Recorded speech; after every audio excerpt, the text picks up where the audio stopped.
AI입니다. 자, 이번 영상은 전선이용 기계제도 기능사 지금 동력 전달 장치 1번 이제 풀이 저번에 이제 축까지 그렸고요. 이제는 4번 부품에 해당하는 이제 V 벨트 풀리를 작성하려고 합니다.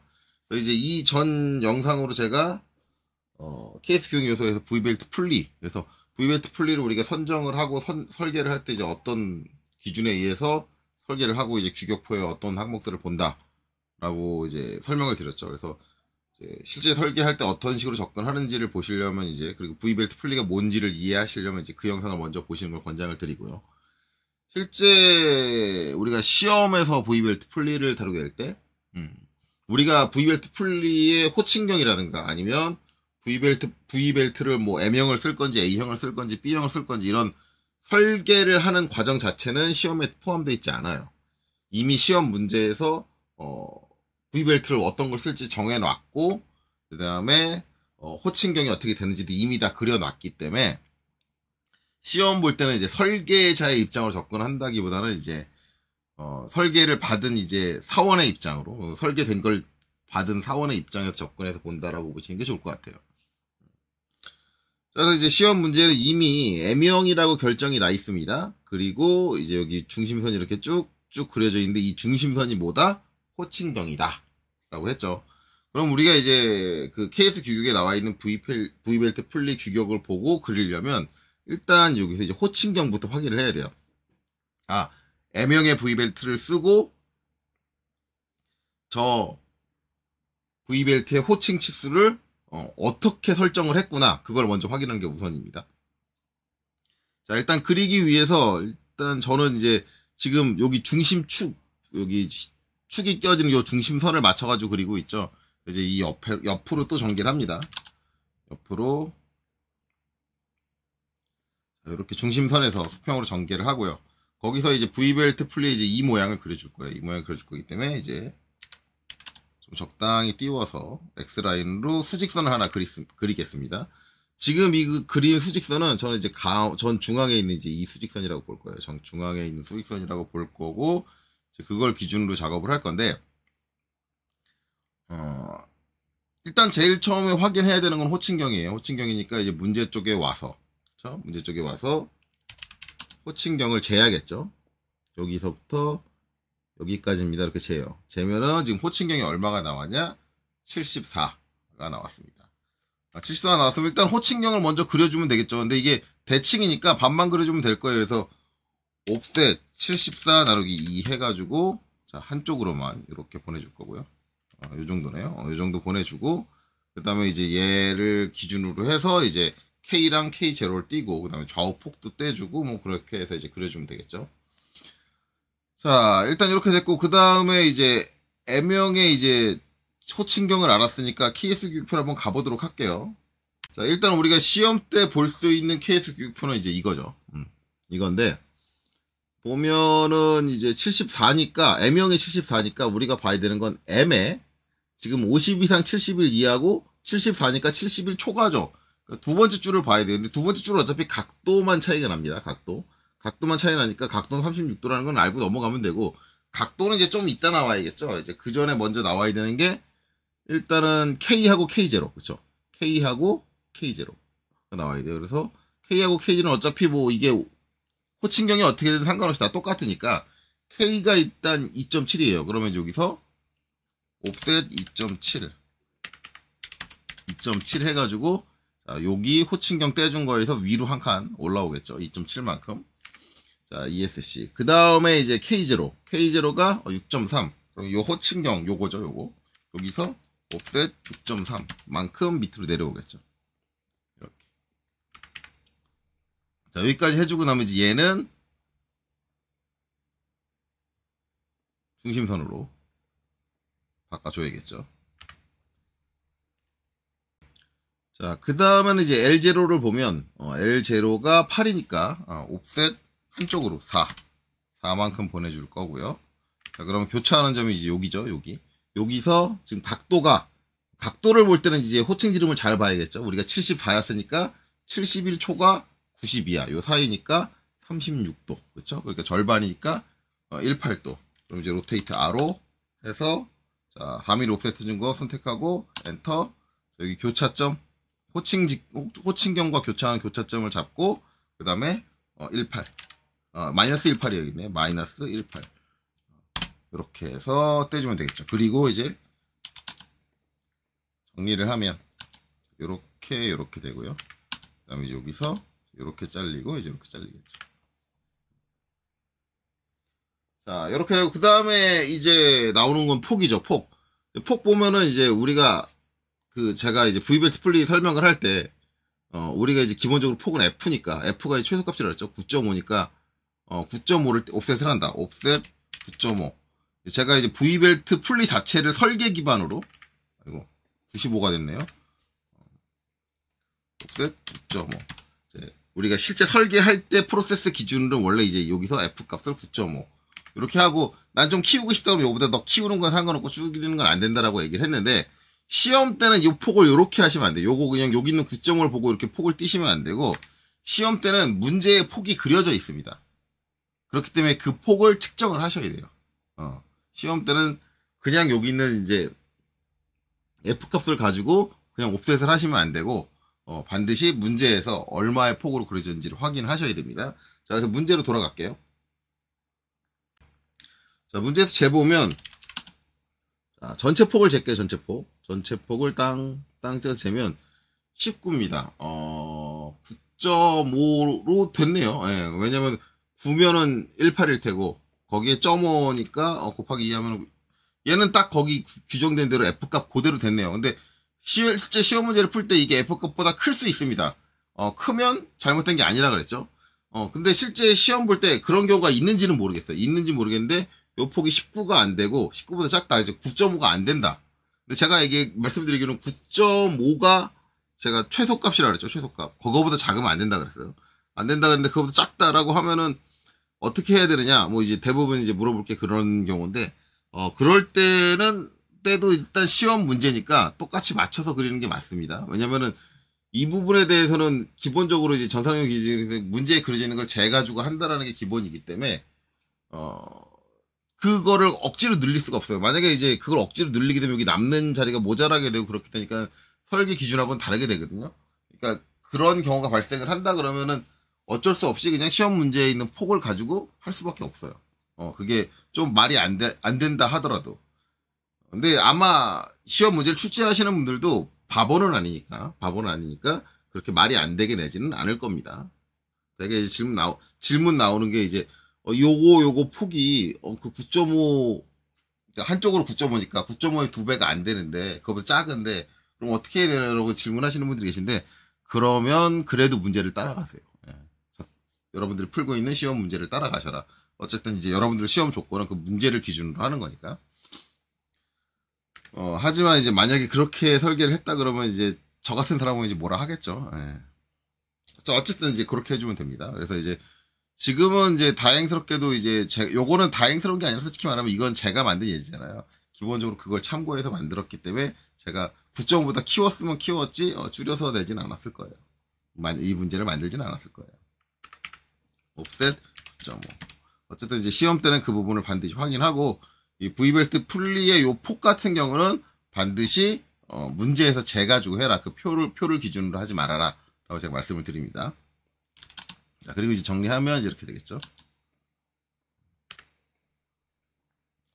자, 이렇게 정리가 되고, 그 다음에 여기 중심선까지 마저 정리할까요? 여기 중심선 정리하고, 여기 중심선도 여기서 끊어주고.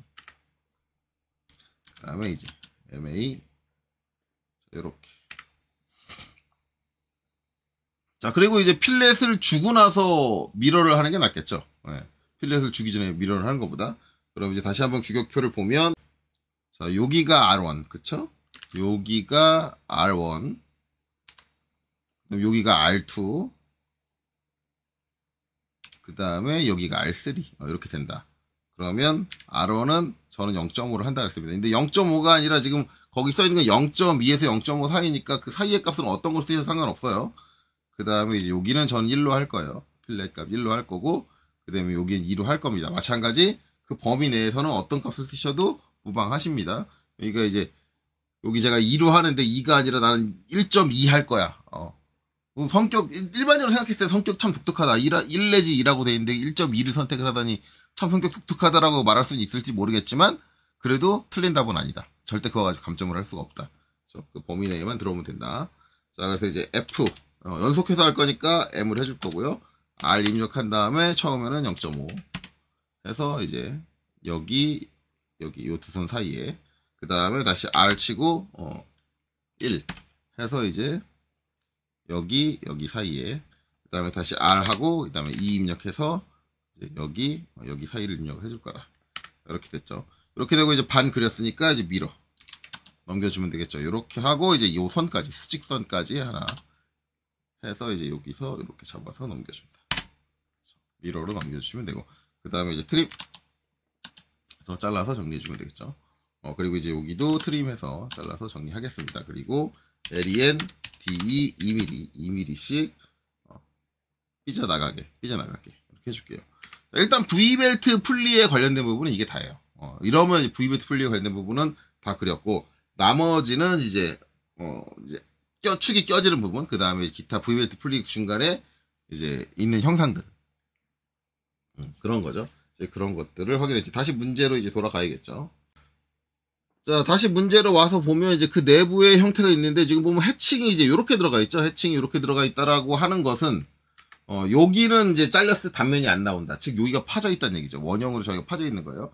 그래서 앞에서 제가 V벨트 풀리에 대해서 설명을 할 때, 일반적으로 여기를 꽉 채워가지고 그냥 만들 수도 있지만, 그렇게 되면 V벨트 풀리 자체의 중량 자체, 전체적인 중량 자체가 무거워진 상태에서 회전을 하게 되면 이 축이 받는 부하도 그만큼 커질 거고, 그렇기 때문에 무게를 좀 줄여주기 위해서 속을 이렇게 파내주는 경우가 있다. 그래서 원형으로 이렇게 파낸 건데, 이 파낸 부분 같은 경우는 그냥 측정을 하시면 돼요. 측정을 하면 되는데, 일단은 요 안쪽에 있는 부분은 측정이 좀 좋아요. 여기하고 여기는. 왜냐면 여기 필렛이 돼 있고 여기 스트레이트인데, 이제 요 바깥쪽이 좀 측정하기가 어렵습니다. 여기 바깥쪽이 측정하기 어려운 게, 이게 필렛 이렇게 연속되어 있는 경우가 거의 대부분이에요. 기본적으로 이제 이렇게 필렛이 많이 들어가 있다라고 한다면, 얘는 가공을 가지고 만들지는 못하고, 저렇게 필렛이 들어가 있다는 얘기는 얘는 기본적인 형태는 주물로 찍었다는 얘기입니다. 이렇게 필렛이 많은데 주물로 찍지 않는 경우는 거의 드물고, 저기서 우리가 알 수 있는 건, 저 V벨트 풀리는 주물로 만들어졌다. 그렇기 때문에 우리가 이제 재질이랑 그쪽 선정을 할 때, 주물에 관련된 재질들을 선정을 했었죠. 그렇게 되는데, 저 V벨트 풀리를 이제 주물이 아닌 가공으로 만드는 경우도 있냐, 출제가 되는 경우가 있냐인데, 일단 기출문제 제가 풀어본 기준에 의하면, 저 V벨트 풀리가 이제 가공으로 나온 적은 없어요. 없고, 한 가지 더 말씀을 드리자면, 제가 실무에서 순수하게 가공만으로 만들어진 V벨트 풀리를 본 적도 없어요, 저는. 물론, 순수하게 가공으로 V벨트 풀리를 만드는 게 불가능하냐라고 물어보신다면, 그건 아니에요. 가능은 해요. 가능은 한데, 업계에서 그렇게 쓰이고 있는 거를 단 한 번도 본 적이 없어요. 기본적으로 V벨트 풀리, 똑같은 규격의 크기의 이제 V벨트 풀리를 양산을 한다고 생각을 하면, 이게 제작하는 수량에 따라 다르겠지만, 주구장창 이 회사가 망할 때까지 계속 같은 모양의 같은 크기의 V벨트 풀리를 1000개, 2000개, 3000개, 4000개 계속 매년 똑같이 생산을 한다고 하면은 주물로 제작을 하는 게 맞습니다. 근데 이제 만약에 저 V벨트 풀리를 요번에 쓰는 장비 딱 한 번만 쓰고 더 이상은 쓰지 않는다라고 한다면, 그때는 주물로 만들지 않고 가공으로 만드는 게 나아요. 그러니까 이게 생산량이 얼마가 되느냐, 생산량이 많으면 주물, 생산량이 적으면 적거나 아니면 일회성에 가깝다라고 한다면 가공으로 들어갈 확률이 높습니다. 그렇기 때문에 가공으로 만들어지는 V벨트 풀리가 없을 거다라고 생각하는 거는 너무 섣부른 판단이에요. 하지만 일반적으로 저런 V벨트 풀리가 들어가는 그 제품들을 보면은 양산이 되고 있는 제품들이 많아요. 그러다 보니까 양산에는 주물로 만드는 게 훨씬 더 단가가 싸고 저렴하게 들기 때문에 주물로 만드는 경우가 거의 대부분이다. 그리고 제가 알고 있는 국가자격시험 기준으로는 저게 가공 V벨트 풀리가 나와본 적은 없다. 네, 제가 겪어본 바에서 그렇게 말씀드릴 수 있겠네요. 어쨌든 가공으로도 가능은 하다라는 건 알고 계세요. 자, 그리고 이제 여기는 이제 이렇게 돼 있다. 결국은 이제 이 부분 주물이 되는 건데, 문제는 이 부분이 필렛 만났기 때문에 여기 딱 두 필렛이 만나는 점, 저기 치수를 측정해야 되는데 일반적으로 작아지고 측정을 한다 그러면 저기를 정확하게 측정할 수는 없어요. 왜냐면 우리가 이제 캐드에서 하는 것처럼 캐드에서 DLI가 이렇게 딱 해서 오스랩이 붙어주는 게 아니잖아요. 이렇게 오스랩이 딱 붙어주는 게 아니기 때문에 정확하게 측정할 수는 없어요. 근데 저게 이제 52인데 혹시 잘못 측정해서 53이 나왔다. 감점하느냐? 못합니다. 하면 안 돼요. 저거 감점하면 감점하는 사람이 채점관을 그만두셔야 돼요. 51이 나왔다. 감점하면 되냐? 안 돼요. 그렇게 못해, 감점.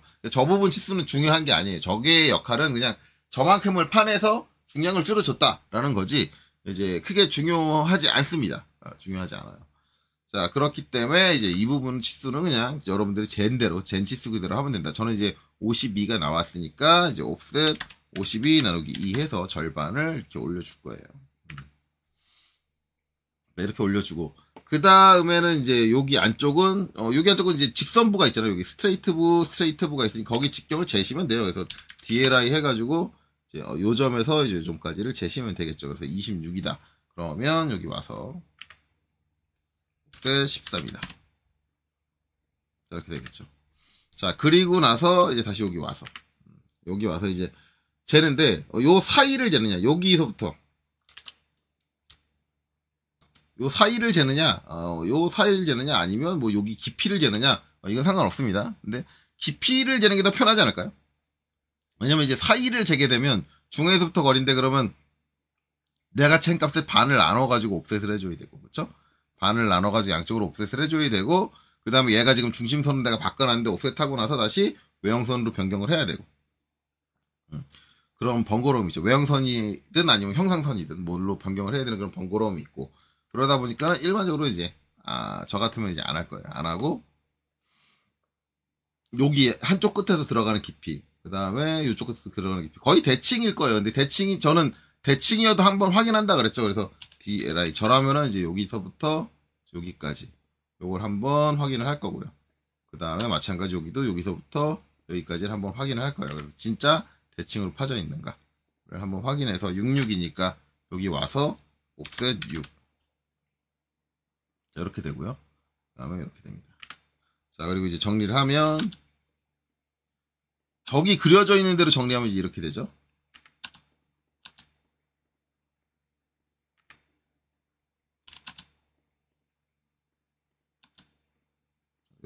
이렇게 되고 마지막에 여기서 이제 이렇게 되고 이렇게 되는 거죠.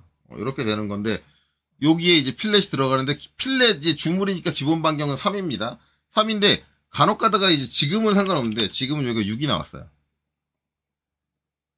6이 나왔는데 이게 6보다 작은 경우가 있어요. 근데 6보다 작을 때 이쪽은 문제가 안 됩니다. 이쪽은 문제가 안 되는데 이쪽은 문제가 돼요. 왜냐면 3, 3 하면 여기서 반지름 3, 여기서 반지름 3인데 그러면 6이 나와야 되는데 6 이상이 나와야 되는데 저게 6이 안 나오고 5가 나온다. 그러면 필렛 어떡하지? 안 들어가는데? 그쵸? 안 들어가요.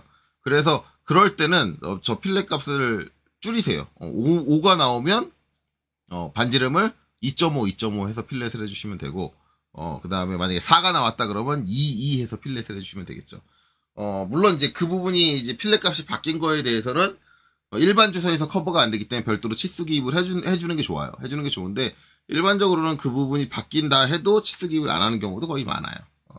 그래서 주물에서 저희가 날카롭게 되면 안 됩니다. 라는 개념이기 때문에 저기 치수 자체가 그렇게 중요하게 작용되진 않습니다. 어쨌든 이제 이렇게 되죠. 이 상태에서 이제 필렛을 적용을 하면 F. 다중 해줄 거죠. M. 그 다음에 이제 R3. 자, 그래서 여기부터 여기 이렇게 딱 적용되는 거 맞죠? 여기 적용되는 거 맞고요. 그 다음에 이제 여기서 여기 적용되는 거 맞고 여기서 여기 적용되는 거 맞는데 그 다음에 이제 여기서 여기 적용되는 거 맞는데 여기서 여기 적용된다고 딱 하면 어떻게 돼요? 안 돼요. 안 돼요. 왜냐면 이제 여기 선이 3밖에 안 남았기 때문에 그래요. 3밖에. 이때는 자르기 T를 자르지 않기 노트림으로 바꿔주고 이제 여기 선택하고 여기 선택하면 잘 들어갑니다. 여기 선택하고 여기 선택하면 잘 들어가요. 그리고 이제 얘랑 얘는 델리트로 지워주면 되겠죠. 이렇게 돼요. 근데 지금 요게 외형선으로 이렇게 돼 있잖아. 이게 외형선으로 돼 있다라는 거는 지금 뭐예요? 단면을 잘라가지고 보고 있기 때문에 외형선으로 돼요. 근데 제가 지금 그리고 있는 거는 뭐예요? 특수상이 적용 안 된, 즉 일반 특상이죠. 일반 특상이면 얘가 단면을 잘라서 처리를 못하기 때문에 얘네들은 일단 수문선으로 돼야 돼요. 저는 지금 일반 투상을 하고 있습니다. 선생님 저거 왜 저렇게 하지? 라고 생각을 하시면 제가 지금 일반 투상을 해서 그리고 있다라는 걸 여러분들 기억하시면 돼요. 그래서 일반 투상으로 그린다고 한다면 특수투상이 적용 안 되는 일반 투상으로 적용을 한다 그러면 이제 이렇게 수문선으로 구성이 돼야 됩니다. 그리고 이제 더 이제 추가적으로 구성돼야 되는데 이 선이 지금 이렇게 지금 여기서 딱 끝나는데 끝나면 안 되고 한쪽만 가지고 얘기를 한다면 이 선이 수문선이 이게 원형으로 뺑 둘러서 파진 거기 때문에 이렇게 끝까지 다 와야 돼요. 그래서 반대쪽까지 다 있어야 돼요. 근데 이제 그 부분은 나중에 처리를 하고 일단 이렇게 그려 놓을게요. 자, 그리고 나면 이제 남은 건 뭐냐? 이제 여기 뚫려 있는 구멍, 축이 껴지는 구멍입니다. 구멍에 이제 뭐까지 같이 뚫려야 되느냐? 키홈까지 같이 뚫려야 돼요. 자, 일단은 구멍 직경 같은 경우는 다시 안 재겠죠? 안 재고 어떻게 해줘요? 거기에 이제 여기 껴지는 거죠. 그럼 여기서 갖고 옵니다. 요렇게 갖고 오고 그다음에 이제 이렇게 갖고 와요. 갖고 와서 이제 여기서 이제 정리를 하면 이렇게 되겠죠. 그 구멍은 이제 이렇게 자, 여기 12파이 구멍이에요. 구멍인데 얘네들도 마찬가지로 가려져서 안 보이니까 이렇게 수문선으로 표현이 되겠죠. 거기에 이제 한 가지 더 추가가 돼야 되는 건 뭐냐? 자, 여기에 이제 못따기가 들어가야 됩니다. 왜냐면 이제 축을 껴놓잖아요. 축을 껴놓는데 이거 앞에서도 한번 설명했지만 끝이 이렇게 날카로우면 우리 이제 본체 할 때 여기 본체 여기 할 때 여기도 이제 이게 제가 이걸 설명을 드렸죠. 여기다가 못따기를 넣어줘야 됩니다. 왜? 얘를 낄 때 여기가 날카롭게 뾰족하게 돼 있으면 그 센터를 맞추기가 되게 어렵다고 했어요. 어렵기 때문에 처음에 끼워 넣을 때 잘못해서 살짝 각도가 틀어지게 되면 더 안 끼워지는 상태가 오니까 그거를 저 축이 끝부분이 저 경사면을 통해서 안쪽으로 센터를 맞춰가면서 들어갈 수 있게 못따기를 해줘야 됩니다. 라고 하는데 얘도 마찬가지로 못따기가 들어가야 돼요. 자, 못따기 지금 조립할 때 보면 이렇게 됩니다. 그럼 얘 어떻게 끼는 거예요? 낄 때 이쪽으로 이렇게 끼겠죠? 이거 잘못했다. 이렇게 끼겠죠? 이 방향으로 이제 껴가지고 들어올 거예요, 얘가. 이 방향으로 이렇게 껴가지고 들어올 건데, 그렇게 들어올 건데, 저렇게 들어올 건데, 그렇다고 한다면 이제 여기만 못따기를 하면 된다. 왜? 이쪽 방향으로 이렇게 하니까. 근데 이제 그런 생각으로 여기만 못따기를 하시면 안 된다. 이거는 잘못된 거예요. 왜냐하면 얘가 좌우 대칭이잖아요. 작업자가 실제적으로 저 부품을 가지고 낄 때는, 이쪽으로 낄지 이쪽으로 낄지 몰라요. 왜냐면 돌려 껴도 똑같으니까. 돌려 껴도 똑같을 수 있도록 좌우 대칭이에요. 그렇기 때문에 전혀 상관이 없어요. 그래서 방향성을 몰라요. 작업자가 이쪽으로 이렇게 낄지, 이쪽을 가지고 축에다 이렇게 낄지, 그건 모르는 겁니다. 그럴 때는 완벽하게 대칭을 이뤄서 이런 형태일 때, 좌우 구분이 또는 앞뒤 구분이 전혀 안 되는 부품일 때는 양쪽 면에 모두 못따기가 들어가야 됩니다. 그렇죠? 자, 그럼 이제 못따기를 처리를 해주면 이렇게 되겠죠. CHA D1. 자르기는 지금 자르지 않기로 돼 있어요. 1 한 번 더 해주고, 얘랑, 그 다음에 이제 얘랑 이렇게 선택을 해서 이렇게 해주고, 그 다음에 얘네들도 마찬가지 MA 수문선으로 될 거고, 이제 미러. 여기서 이제 얘네들도 미러가 될 거고, 이제 못따기로 인해서 여기에 이제 모서리가 이렇게 생기는 거죠. 아이고, 잘못했네요. 여기서 이제 이렇게. 이 모서리도 마찬가지 수문선으로 가려져 있으니까. 그리고 이제 정리하면, 이렇게, 그 다음에, 이렇게 돼요. 이렇게 되고, 이제 여기에 이제 키홈이 있어야 되는데, 키홈을 그리려면 측면도를 그려야지 그릴 수 있어요. 그렇기 때문에, 일단 이렇게 해놓고, 그 다음에 나머지 하부는 전부 다 미러를 시키면 되겠죠? 미러.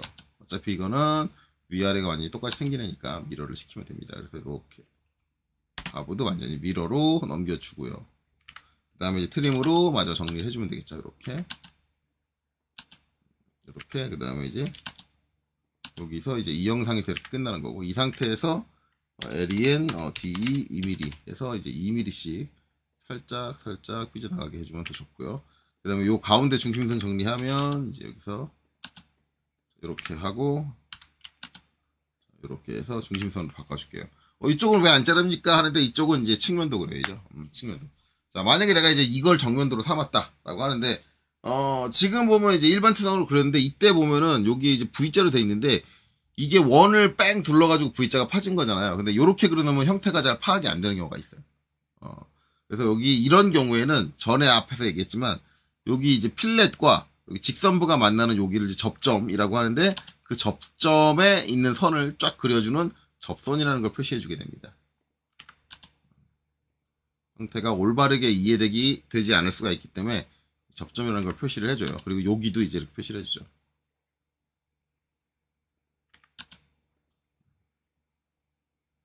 자, 그리고 이 접점 같은 경우는 끝이 이렇게 딱 닿게는 잘 안 하고요.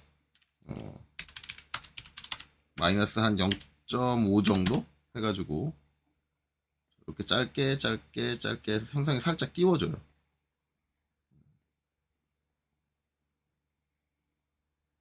띄워주고 그 다음에 얘네들은 이렇게 일반적인 외형선으로 잘 안 하고요.